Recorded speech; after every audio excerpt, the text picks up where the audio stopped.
Hey class, how you doing? It's Dr. Ryan Bradshaw here with you again for our continuing journey in business, real small business management. And this week's assignment, we are in the week of February 19th. This week's assignment is geared towards, as you can see, market analysis. And this is similar to a SWOT analysis, except SWOT analysis will be done after you're already existing. So looking at the market analysis is trying to ask the who, what, when, why, and how type questions of your organization. So as you can see on your syllabus, or not on your syllabus, on your schedule, first question is when. What type of timeline do you want to have for implementing your program or your business plan? Are you trying to open up your organization this year? Are you trying to have some type of development timeline for a product? So what I would recommend is that you take each one of these questions and develop a slide. You could put at the top like when, and then in a paragraph or less articulate a timeline. If you want to actually draw a line out and then have some points off of the line as to what a rough timeline looks like, just to give an outsider some perspective on what your plans are, that would be a good idea. As far as where, so this is interesting. If you're planning to open a burger joint, if you're looking at Goldsboro, just using our campus town as an example, there's a ton of burger joints in Goldsboro. I mean, just between Wayne Memorial and Berkeley Boulevard alone, if you just visualize with me, we've got Hardee's, we've got McDonald's, Wendy's, we've got PT's, we've got, what's the name of that burger joint? Cookouts.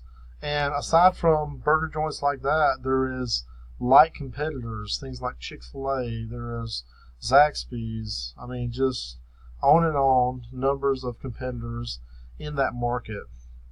So if you were going to tell me that you want to open a burger joint, where is going to be crucial. You want to be in a good location, and places like Wayne Memorial and Berkeley Boulevard are high traffic areas. This is why we have a lot of food representation on these pathways or these roads.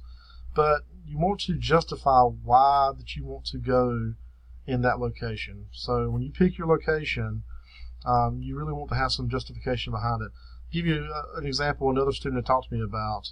I had a student talk to me about opening a food truck, and college towns were identified as a potential location.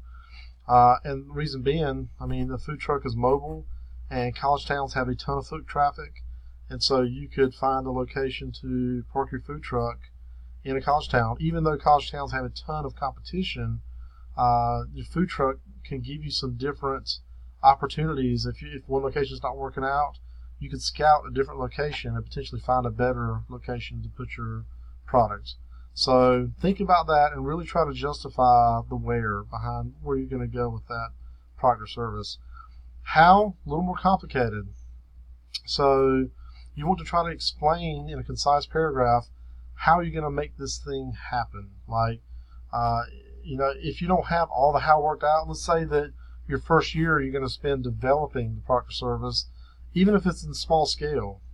Tell me, like, if you're making nutrition bars, for example, say, I'm going to use my own cash from earnings from a second job to buy some basic equipment and ingredients and experiment in the design of this bar, and then I'm going to hire a graphic designer for a very nominal fee and use their skills to develop the packaging material.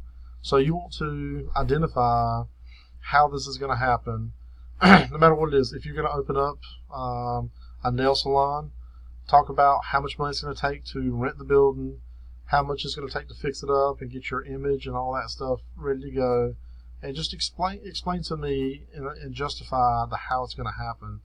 And then why is a little more abstract. And so when you think about why, you want to describe why the location needs your business.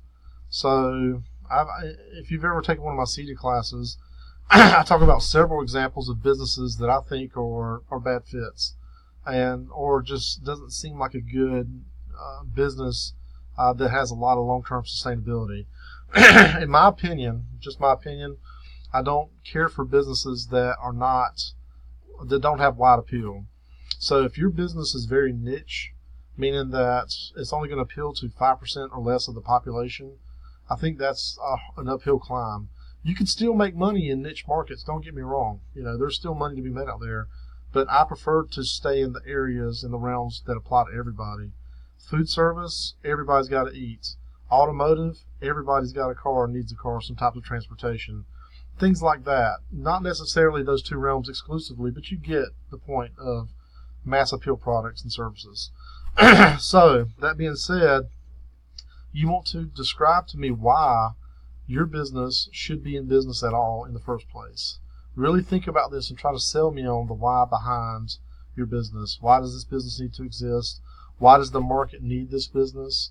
And if you can do that and really do that well, I think that'll go a long way in validating your business idea. All right.